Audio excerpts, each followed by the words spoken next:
한지붕 다가족 바른미래당인데요. 항상 뭐 바른미래당이 시끄러웠죠. 계속 시끄러웠는데 요즘은 진짜 시끄럽습니다. 거의 사생결단을 낼 정도로 지금 뭐 치고받고 있다라고 표현을 할 정도가 해도 과언이 아닌데요. 지금 손학규 바른미래당 대표가 여러 의원이나 뭐 당직자들을 징계를 했어요. 그래서 최근에 이준석 최고위원이 징계를 받아서 당직 정지인가요? 당직 직위 해제를 받았고, 근데 갑자기 당비를 손학규 대표가 안 냈다라는 그런 또 이런 내용이 나와서 주장이 나와서 그래서 지금 뭐 이런 내용이 깊어지고 있습니다. 그래서 일단은 그 이준석 최고위원을 모시고 바른미래당 최고위원을 모시고 그 당비 논란, 손학규 대표 당비 논란에 대해서 오늘 좀 얘기를 들어보고자 합니다. 이준석 최고위원 안녕하세요. 네, 안녕하세요. 제가 지금 최고위원이라고 부르는 게 맞나요? 잘못된 건가요? 그거는 본인 선택에 따라 하시면 됩니다. 왜냐하면 예, 저희 같은 경우에는 윤리위원회가 이미 사실 사당화의 도구로 사용되고 있다 이렇게 보기 때문에 저만 해도 윤리위원회에서 뭐 출석해라, 소명해라 이런 건 다 응하지 않았거든요. 그러니까 윤리위원회 징계는 무효다라고 보는 게 저희 비당권파 입장인데 뭐 그럼 편하게 하시면 됩니다. 근데 제가 다른 거를 부르기에는 좀 뭐 전자 붙이는 거 저 안 좋아합니다. 뭐 이런 거에 그냥 이준석 위원님으로 부를게요. 먼저 본격적으로 손학규 당대표 얘기를 하기 전에 그 사건, 지금 윤리위에서 징계를 받은 사건에 대해서 좀 얘기를 듣고 싶어요. 그래서 지금 당직 직위 해제인데 이게 굉장히 중징계더라고요. 그래서 최고위원 자격도 꼬리표도 이제 떼게 됐고, 또 하나는 서울 루원병 지역위원장이셨는데 이것도 이제 못하게 된 거예요. 왜 이렇게 큰 징계를 받게 된 건가요? 근데 이제 솔직히 보면 이게 저희 당의 최고위원회가 9명이거든요. 9명인데 그 중에 5명이 이제 손학규 대표에 반대하는 이제 비당권파고, 원래 손학규 대표 혼자 이제 그 당권파세요. 근데 본인이 이제 정책위원장이랑 그 다음에 그 지명직 최고위원 2명을 더 임명할 수 있어가지고 이제 4대5거든요. 근데 4대5인데 비당권파가 더 많은 거죠. 그런데 뭐 선출 중에는 5대1이고 그러니까 이 상황에서 의결할 수가 없는 거죠. 의결할 수가 없는 상황이니까 아무것도 당무를 집행할 수 없다. 그래서 처음에는 하태경 의원한테 이제 직무정지를 날렸어요. 그런데 이제 그렇게 해놓고 봐도 4대4잖아요. 과반이 안 되잖아요. 그러다 보니까 이제 또 이준석을 또 쳐보자. 이준석을 쳤는데 문제는 여기서 계획에 다 약간 틀어진 게 뭐냐면은 원래 문병호 최고위원이 당권파로 분류됐거든요. 그런데 하태경, 이준석 징계하는 거 보고 도저히 손학규 대표랑 같이 못하겠다. 이런 판단 때문에 나도 회의 안 나가겠다 선언해버렸어요. 그래가지고 지금 그래도 당권파가 그래서 아직까지 다수를 점하지 못했습니다. 뭐 그런 상황인데 저한테 징계가 들어온 건 이제 그런 거예요. 제가 올 3월에 그러니까 벌써 7개월 전이죠. 7개월이 넘었죠. 올 3월에 이제 그 사석에서 그러니까 맥주 마시는 자리에서 저희 테이블에서 제가 안철수 대표에 대해서 비하 발언했다는 건데 뭐 바른미래연구원이 주최한 정치학교의 뒤풀이 장소였나요? 입학식이 끝나고 그러니까 사석에서 학생들이 저한테, 제가 그때 KBS 라디오 하고 있었거든요 그때. 그래서 옆에 여의도였기 때문에 좀 와달라고 전화해가지고 가서 그냥 젊은 친구들이 물어보는 질문 이렇게 답해주고 이런 자리였는데 거기서 그런 질문이 나왔어요. 그러니까 뭐냐면은 뭐 안철수 대표나 이런 사람들 정치 행보에 대해서 어떻게 생각하냐. 그래서 제가 안철수 대표가 한국에 돌아올 때 분명히 언론이 주목할 텐데 그때 늘상 다른 정치인들이 하는 것처럼 뭐 독일에서 무슨 4차 산업혁명을 배우고 오고 이런 얘기 하면은 그러면 비읍시읒되는 거지라고 제가 얘기했어요. 근데 이게 교묘하게 이제 보도자료 때 윤리위에서는 제가 안철수는 뭐뭐다라고 한 것처럼 이제 하는데 뉘앙스가 들어보시면 완전 다른 내용이고 그리고 제가 뭐 저기 첫 번째가 안철수, 두 번째가 안철수, 세 번째가 안철수 이렇게 얘기를 했다고 하는데 이거 발언 들으시면 데자뷰 떠오르시는 분도 있을 겁니다. 뭐냐면은 박관청 경정말을 제가 패러디한 거거든요, 보면은. 박관청 경정 이 나라의 권력 서열이 몇인 줄 아니냐. 뭐 1등이 누구 최순실이고 2등이 정윤회고 이거를 패러디해서 했던 건데 그건 뭐였냐면 그때 학생들이 물어봤던 질문 자체가 바른미래당의 공천 갈등이나 이런 거에 대해서 물어봤던 거였어요. 그 전에 지방선거에서 있었던. 그러니까 그런 거에서 물어본 과정에서 나는 솔직히 말하면 노원병에서 내가 공천 다시 받고 하는 데 있어서 내 저기 첫 번째도 안철수고 두 번째도 안철수고 세 번째도 안철수다라고 하는 게 사실 지역구 경쟁자일 수 있으니까 그런 거예요. 근데 뭐 그게 무슨 뭐 이제 막 조금씩 꼬아가지고 이야기를 하는데 모르겠습니다. 그게 제가 왜 이 얘기를 하냐면은 3월 달에 그 일이 있고 난 다음에 5월 31일에 다른 분이 이제 5월 31일 전에 윤리위원회에 저를 제소해가지고 제가 5월 31일에 윤리위원회에서 아무 문제 없음 판단을 받았어요. 그러니까 그 사건이 있고 2달 뒤에 윤리위원회가 열렸고 예. 아무 문제 없음이 판단이 났는데 네, 그런데, 다시 또 윤리위원회. 그런데 이제 최근에 한 9월쯤에 그 손학규 대표께서 윤리위원장 교체했어요.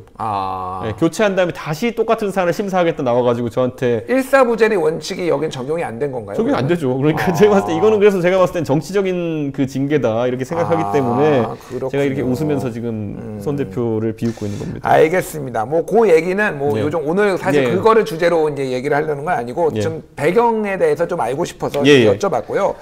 자, 손학규 대표가 지금 이제 기자회견을 하셨는데 바른미래당의 당비를 본인이 아니라 대리로 납부했다라는 의혹이 있다라는 게 네. 주장의 핵심이에요. 그게 그 주장의 근거, 우리는 항상 근거가 확실해야 되니까 그렇죠. 어떤 근거가 있어서 그런 얘기를 하신 거고 그게 어떤 문제가 있는 겁니까? 원래 이제 정당법이나 저희 당의 당원 당규를 보면요, 당비는 본인의 돈으로 직접 납부하게 돼 있어요. 다른 사람이 대리 납부해주면은 납부해준 사람과 납부 받은 사람이 둘 다 큰 처벌을 받게 되는 상황인데 예. 저희가 이제 이런 게 있어요.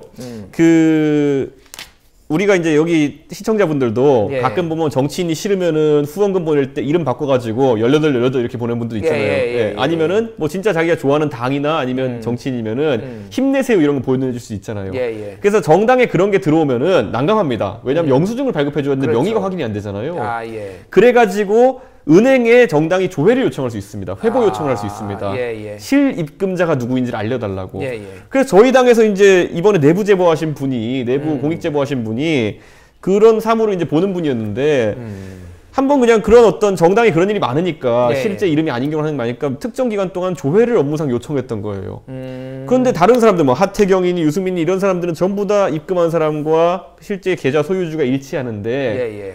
손학규 대표 것만 다른 사람 계좌에서 이름을 손학규로 바꿔 보낸 정황이 발견된 거예요. 임땡땡 예, 나오더라고요. 임모 씨 또는 이모 씨 계좌에서 예, 나온 게 예. 보이는 거예요. 그래가지고 이 제보자 입장에서는 어쨌든 본인이 그 직무를 하는 사람으로서 굉장히 정치자금법의 심대한 위반 사항이니까 이걸 어떻게 할까 하다가 이게 일반적으로 그냥 발생한 일이면은 사무총장 아니면 당대표한테 보고를 해야겠죠. 근데 하필이면 걸린 분이 당대표예요. 하필 문제가 되면 당대표다 보니까 그렇죠. 자기 꽁꽁 싸매고 머리 고민하다가 왜냐면 액수도 커지고 그러니까 갈수록 커져서 이제 총액이 2,250만 원 가까이 됐잖아요. 이제 보면은 몇 월부터 몇 월까지가 그렇게 된 건가요? 그 당직자가 회보했던 건 1월부터 7월이라 그래요. 1월부터 7월이요. 그러니까 그때면은 한 달에 250만 원이니까 1,750만 원 정도죠. 1,750만 원. 그러니까 그 정도 금액이니까 이거 큰일 나겠다 해가지고 적은 금액이 아니죠. 1,750만 원. 정치자금법에 1,750이면 문제됐다고 치면은 거의 뭐 엄청난 처벌이 따릅니다. 근데 그랬던 것처럼 이 당직자가 그래서 당시에 최고위원 회의에서 제가 선출직 최고위원이니까 최고위원한테 이거를 제보해야겠다 생각해가지고 저한테 제보를 한 겁니다. 그게 이제 9월 말 10월 초쯤에 이제 들어온 것인데 저한테 이거 저도 보니까 엄청난 내용인데 이게 뭐 이거를 뭐 이야기하려고 해도 관계 법령이라는 걸 따져봐야 되고 그래서 변호사분한테 가서 제가 물어보기도 하고 선관위에 제가 한 2번 찾아갔습니다. 그래가지고 다 물어보고 했더니만 상당한 문제가 된다 이렇게 했었는데 손학규 대표 측에도 저희가 사실 문의를 안 한 게 아닙니다. 손학규 대표 측에도 이거 지금 문제 있는 거 아니야? 확인 좀 오늘 해달라고. 장진영 이제 비서실장은 예. 이제 문의도 안 하고 저한테 이제 얘기하냐라고 이제 그런 식으로 했는데 사실 제가 손학규 대표와 저와 공이 이제 좀 친한 분한테 부탁해가지고 어떻게 된 일인지 좀 알아봐 주세요라고 제가 말씀드려가지고 간접적으로 제가 거기에서 답변도 들었습니다. 근데 이제 그런 측면에 있어가지고 저는 모든 절차를 준비해가지고 이제 3주 정도 지났는데 뭐 그 징계는 저 징계 받은 거랑은 전혀 상관없는 사안입니다. 제보 자체가 10월 초에 들어왔기 때문에. 아니 징계 받으니까 손학규 대응하려고 지금 이거 준비하신 거 아니에요? 지금? 아닙니다. 그래서 이걸 뭘 보시면 되냐면은 저희가 이걸 계속 준비했다는 거는 그 CBS의 김현정의 뉴스쇼에서 한 2주 전쯤에 지상욱 의원이 출연해서 발언을 하다가 뭐 손학규 대표에 대한 얘기가 나와서 돈 문제 같은 것도 지금 최근에 뭐 발견된 것이 있다는 취지로 이제 말씀을 했어요. 근데 손학규 대표는 이게 무슨 건인지 상상도 못하고 지상욱 의원을 고소했습니다. 고소를 했죠. 저는 그날 김현정 뉴스 출연하기 위해서 있었고 지상욱 의원님도 만나 뵀어요. 그래서 그 얘기를 직접 들었어요, 제가. 그러니까 그때부터 저희는 이미 심각성을 보고 있었던 겁니다. 그렇기 때문에 이번에 공교롭게도 뭐 당권파에서 저를 징계하겠다 나서가지고 제가 징계 받고 이렇게 나선 것처럼 보이지만은 애초에 지상욱 의원이 공개할 때 그 일을 이제 담당해서 살피고 있던 사람이 저였고 그렇기 때문에 이렇게 된 것이고 그게 아마 이달 초였나 1일이었나 뭐 제가 기억으로 뭐 그쯤입니다. 그러니까 초였어요. 그러니까 저희가 제보 받아서 막 살펴보고 있을 그럴 때였거든요. 그리고 징계를 받으신 거는 지금으로부터 한 일주일 전이죠. 일주일 전이니까 그렇죠. 시차가 한 일주 이상 나네요. 그러니까 그 그렇죠. 지상우건 발언하고 징계 발언, 그러니까 징계 받은 거하고. 그러니까 지금 상황에서 이 당권파라는 분들은 갑자기 자기들 상상 못했던 이제 이런 일들이 벌어지니까 그렇게 의혹을 제정할 수 있지만은 저희는 그거와 관계없이 저희가 조사하고 있었습니다. 알겠습니다. 그러면은 자 이제 궁금한 게 그 당비를 대납한 분이 그러면은 네. 누굽니까? 우선 저희가 이제 봤던 건 뭐냐면은 실제 누구 계좌에서 최종적으로 당비가 당 계좌로 들어왔느냐를 봤을 때는 저희 당의 사무부총장을 지내셨던 임모 씨가 이제 대납한 정황이 사무부총장. 그런데 한 4회 정도 있었고요. 예. 그리고 그 전혀 저희는 이름만 보고 누군지 파악할 수 없는 이모 씨가 이제 있었는데 그분이 3회 정도 저희가 조회 한 7회 중에서는 그렇게 있었거든요. 근데 저희가 이제 약간 의심했던 거는 아니 그 임모 그 전 사무부총장 같은 경우에는 과거에 저도 기억납니다. 저랑 하태경 의원이 10월달 작년 10월달 11월달에 그분이 이제 탈당하셨다 복당하신 분이거든요. 그 복당을 꼭 시켜줘야 된다고 손학규 대표님이 최고위원회에서 주장하셔가지고 저희가 막았던 기억이 있어요. 이분이 어떤 분인지와 관계없이 왜 특별 복당을 시키려고 하느냐 이런 취지로. 복당을 시키려고 했다 손학규 대표가. 그렇죠. 그리고 그분이 복당되더니만은 또 사무부총장이라는 사람 중책을 맡더라고요. 사무국이 일반적으로 이제 돈 관리를 하는 곳이 그렇죠. 돈 관리와 전반적인 사무처 관리를 하는 곳인데. 곳이잖아요. 그래서 저희는 굉장히 의아했는데 지금 와서 보니까 뭐 그런 뭐 희한한 일이 있었다 생각하는데 저희는 다만 이 건에 있어가지고는 이제 선관위는 정치자금법과 선거법에 대해서 이제 관할 조사권이 있거든요. 그리고 이제 만약에 어떤 그런 그러니까 이 부분 이 당비 대납 사건에 있어가지고 당비 대납이 된 사실만 확인되면 저희는 괜찮습니다. 당비 대납을 왜 했을까는 저희가 뭐 관심 가질 수도 있지만은 사실 지금 상황에서 큰 관심은 아닙니다. 왜 했느냐는 뭐 굳이 아까 따지면은 대가성이 있었느냐 아니면 무엇을 기대하고 한 것이냐 이런 걸 따질 수 있겠지만은 약간 지금 근데 설명하시면서 나온 것 같아요. 그렇게 말씀은 뭐 정확하게 그게 원인이다 말씀 안 하셨지만은 이분이 그렇죠. 갑자기 당에 복당을 했고 사무부총장이라는 직책을 맡았는데 해필 공교롭게 이분이 당비를 대납하고 있었다라는 그분 계좌에서 돈이 나왔다 이거죠. 그분 계좌에서 돈이 나왔다. 그러니까 저는 그래서 저희 같은 경우에는 이게 보통 보면은 이 뭐 대가성이라든지 아니면은 실제 절차적 문제라든지 한 번에 묶어서 하려면은 검찰에 내야 돼요. 왜냐하면 이 뇌물죄나 아니면은 대가성 범죄에 대해 가지고는 선관위는 조사 권한이 없어요. 선관위는 조사 권한이 없죠. 그렇죠. 그러니까 저희는 선관위 쪽에서 최대한 빨리 조사할 수 있도록 정치자금법 선관위는 얼마가 어디에서 나갔느냐 들어왔느냐만 할 수 있지 이게 그거는 이제 수사를 통해서만 밝혀질 그렇죠. 수사는 좀 상상력을 발휘하고 시나리오를 써야 되는 것인데 그렇죠. 선관위는 그런 걸 할 수 있는 조직이 아닙니다. 그렇기 때문에 저희가 어쨌든 선관위 의뢰를 해가지고 조사 의뢰를 해서 아니 이거는 뭐 명명백백히 밝혀라. 왜냐하면 지금 해명된 게 손학규 대표 측에서 뭐라고 나왔냐면요. 그 임모 사무총장에게 손 대표의 개인 비서라고 주장하는 그 아까 이모 씨라는 분이 송금한 기록이 있다. 그럼 저희가 물어보죠. 그러면 손 대표는 이모 씨한테 돈을 준 기록이 있느냐? 당연히 없다는 취지로 이야기해요. 왜냐? 현금으로 줬기 때문이라는 거예요. 그러니까 현금으로 매달 250만 원씩 손 대표가 그 이모 씨한테 주고 이모 씨가 그 임모 사무부총장한테 뭐라고 정확히 표현했냐면은 당 계좌인 줄 알고 잘못 송금했다. 당 계좌인 줄 알고 잘못 넉 달 동안 당 계좌인 줄 알고 잘못 송금했다는 취지로 이야기했거든요. 지금 손학규 대표의 지금 사진과 해명이 나오는데 이거는 이제 저희가 기사를 통해서 밝혀진 것을 지금 이렇게 적은 거고요. 현금으로 줬고 개인 비서고 과거에도 직접 낸 적이 없고 비서들이 내줬다라는 게 지금 손학규 대표 측의 주장이에요. 근데 이제 제가 이렇게 판단한 게 뭐냐면요. 자, 현금으로 주실 것 같았으면은 비서한테 내 이름으로 무통장 입금해라 정도가 최선의 방법이지. 그렇죠. 이거를 뭐 다른 사람한테 계좌를 보내서 그 사람이 또 계좌를 보낸다? 저는 그거는 납득하기 어려운 부분이 있고. 그러니까 무통장 입금을 하더라도 그 이름은 뭐 그 사람의 명의로 할 수가 있는 거잖아요. 그렇죠. 손학규 대표 이름을 하면은 사실 그 해명이 맞아들 수도 있죠. 근데 지금은 현금을 주고 다른 사람한테 송금하라 그래가지고 다른 사람이 또다시 송금하게 했다는 거는 다소 이제 개연성이 떨어지는 부분이 있고 무엇보다 지금까지 이제 의혹이 불어난 게 2,250만 원이에요. 왜냐하면 저희가 7건을 공개했고 그 당권파 측에서 7건을 공개했거든요. 근데 공교롭게 기간이 불일치해요. 그러다 보니까 다 합산하니까 9회거든요. 2,250만 원인데 이걸 다 현금으로 갖고 계셨다는 거예요, 지금. 2,250만 원을 매달 250만 원씩 현금으로 계속 지불을 했다라는 게 어쨌든 손학규 대표 측의 주장인 것이고. 네, 그래서 그거가 어떻게 사람이 네. 250만 원을 현금으로 이렇게 보통은 계좌이체를 하거나 그러니까요. 뭐 그런 식으로 하지 이런 식으로 누가 처리를 하느냐라는 게 이제 이준석. 그래서 제가 이제 제기했던 게 아니 손 대표님께서 현금을 집에 많이 쌓아주는 스타일이신가. 뭐 2,250만 원이면 상당히 큰 현금이잖아요. 그래서 제가 2012년에 예. 손학규 대표가 이제 마지막으로 국회의원 하실 때 손학규 대표께서 재산 등록 신고한 걸 봤어요. 예, 그러니까 예. 뭐 재산 총액이야 뭐 제 관심사가 아니고 현금 보유액을 신고 안 하셨어요. 그러니까 원래 현금을 1,000만 원 이상 보유하면은 다 신고를 해야 되거든요. 그러니까 그 당시에는 현금을 그렇게 2,000만 원, 3,000만 원 쌓아두는 스타일이 아니셨다는 거예요. 뭐 그거는 또 추후에 뭐 변경이 있을 수 있겠지만은 저는 그래서 이번에 그래서 뭐 변경이 있을 수 있었으니까 손 대표께서 그렇다면은 그 현금을 주기적으로 인출하신 기록이라든지 예. 이런 게 2012년 이후에 한 2, 3천만 원씩 인출하신 기록이 있으면은 그거라도 공개해달라. 공개해달라. 네, 그걸 제가 주장하는 것인데 요청을 했는데 그거에 대해서는 어떻게 지금 하고 계신가요? 그 본인의 답은 당연히 이제 그거는 없고요. 뭐 손학규 대표 측 관계자라고 하시는 분이 손 대표 그 배우자 되시는 분이 약사시다. 그 정도 현금이 없겠느냐라는 취지로 이제 언론 인터뷰를 한 게 있어요. 예, 근데 예. 제가 알기로는 뭐 2012년인가요? 11년 기사로 봤을 때 그때 이미 약사 업무는 그만두신 걸로 알고 있는데 이게 해명이 그러니까 계속 이제 좀 그 딱 정확히 안 떨어진 해명만 나오고 있는 거죠. 알겠습니다. 네. 자, 이제 뭐 이제 어떤 상황인지에 대해서는 시청자 여러분들이 다 들으셨고 이제 저희가 좀 궁금해하는 거는 비당권파 이거를 뭐 어떤 이름으로 변혁이라고 부르든 예. 뭐 비당권파라고 부르든 뭐 여러 계층 뭐 명칭이 있을 텐데 그래서 이거를 계기로 손학규 대표 물러나야 된다라고 생각을 하시고 지금 그러면은 비당권파가 변혁 모임이 바른미래당의 당권을 접수해야 된다라고 지금 보시는 건가요? 그렇죠. 저희는 그리고 예. 지금까지 저희 바른미래당이 사실 좀 관심을 못 받아가지고 지금 손학규 대표께서 당을 비민주적으로 운영했던 부분이 노출이 안 된 거지.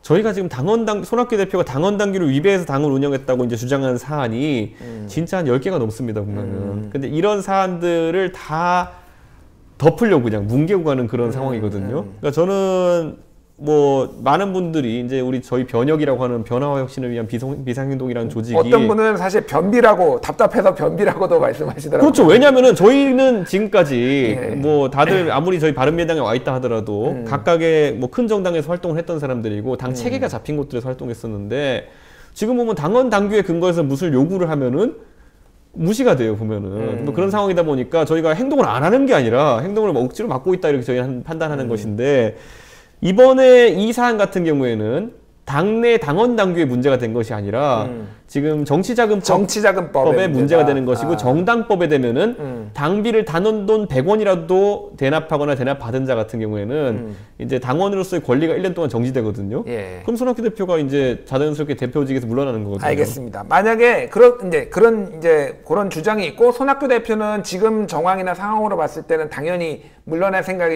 1도 없어 보입니다. 그러면은 앞으로는 어떻게 지금 계획을 하고 계신 건가요? 그러니까 저희는 어쨌든 그러니까 저희가 변혁이란 모임을 결성하면서 1과제는 당의 정상화입니다. 당의 정상화. 예, 1과제는 당의 정상화의 첫걸음은 손학규 대표가 물러나는 것. 첫걸음이 아니라 그게 완성 단계죠. 완성 단계. 예. 물러나는 것이 완성 단계고 변혁으로서 목표는. 그럼 왜냐하면 변혁이 그 목표를 달성하고 나면은 그 다음에는 당원들의 뜻을 맡겨서 또 전당대회를 하든지 해야 되는 것이거든요. 그러니까 자 2차 그다음 목표는 뭐냐면은 정말 손학규 대표의 비민주적인 운영으로 인해 가지고 도저히 내년 선거를 치를 수 없는 상황이 된다. 그럼 당연히 정치인들이니까 정치적 판단을 하겠죠. 그게 이제 소위 신당 창당으로 이제 언론 언급되는 그런 이제 새로운 행보들인데 저는 여기에 대해서는 이제 안철수계와 유승민계 15명의 현역 의원들의 견해는 일치한다 이렇게 봅니다. 자, 유승민 의원이 얼마 전에 12월에 신당 창당하겠다 얘기했어요. 네. 그 다음에 지금 여러 관측이 나오고 있는데 지금 바른정당계, 네. 지금 유승민계라고도 불리는 네. 이분들은 다 지금 자유한국당 복당하는 거 아니냐 네. 이런 이제 관측들이 나오고 있는데 어떤가요? 그런 관측에 대해서? 그러니까 저희가 바른정당 만들어 나와서 이제 온 게 2017년 2월부터인데요. 예. 그때부터 저도 이제 한 3년 가까이 같이 해오고 있지만은 그 단 한 번도 주장이 흔들리지 않았던 지점은 바로 그 개혁 보수를 받아들이라는 주장이었어요. 개혁 보수. 그러니까 자유한국당 측이 개혁 보수를 받아들이고 탄핵에 대해 가지고 어느 정도 우리가 반성이라는 것이 국민들한테 반성하는 자세를 가지자는 취지로 계속 이야기했거든요. 예, 예.